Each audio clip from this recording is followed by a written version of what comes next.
Hi, I'm Jenna, and this is Tierney. She's about 9 months old, and today we are going to show you front wrap cross carry using a woven wrap. So first thing I'm going to do is set my baby down and pick up my wrap. You want to find your middle marker. Which I just had. There it is. Okay, so you take your middle marker and you're going to line it up in the center of your chest. And then take the right side, bring it around behind your back and over your left shoulder, being very careful not to twist it. And then same thing on the other side. Bring that left side over around your back and over your right shoulder. So you now have two tails hanging down and a pass around your waist. Okay, so then I like to pull the top out just a little bit to give my baby kind of a pouch to sit in. So I'm going to grab her and put her up high on my shoulder and get her feet right down into that pouch and out the bottom.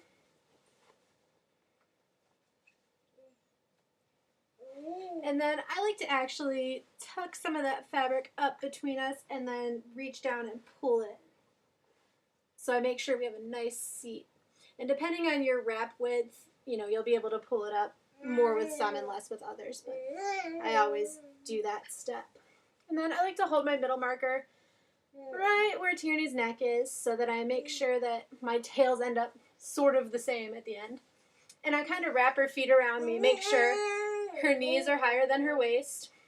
And I just kind of support her like that while I'm tightening. So your inside rail towards your neck is going to match up with your top rail here. Oh, there you go, baby.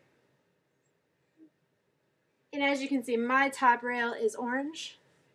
It's a contrast, and so it matches the orange. So that's how I know I'm pulling the right one. And then I just pull that nice and tight. Kind of hold it with my other hand. I like to tighten strand by strand, so then I'll take the next section and pull, and then the outside section and pull.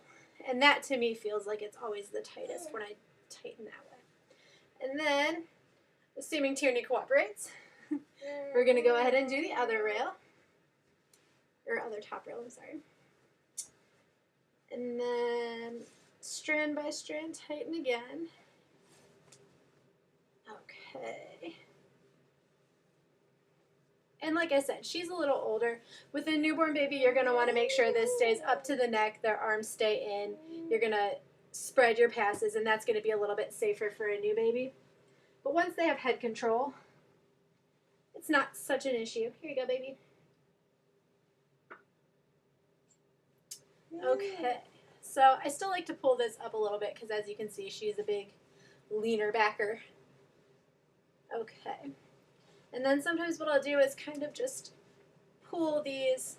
I usually have to end up tightening the top rail twice because she leans back so much. Now you have a few options from here. You can either just keep your rails kind of gathered this way, or else you can spread them across the baby. So I'll show you how to spread them across. If you were going to keep them gathered, you would just wrap under the bum, under the legs, back through, kind of exactly what we're going to do, but without spreading. So I take this top rail, and I pull it under Tierney's leg, and her leg will kind of hold it tight. And then I kind of just pull all the rest of this fabric so it's nice and snug, and tuck that underneath. T. Okay, and then we're going to do the same thing with the other side. I start with the top rail and get it nice and snug and tucked underneath her knee, and then I do the rest. And that's the way I seem to get it the tightest. I know everybody kind of has their different tricks that work for them. And then I just make sure that excess is tucked underneath her bum. And then I like to cross it behind my back and tie in the front because I'm not double jointed. And I'm using a size 6 so that I can tie it in the front. You can definitely do this with a shorter wrap if you're going to tie it in the back. Alrighty, so that is front wrap cross carry with a woven wrap. Thank you.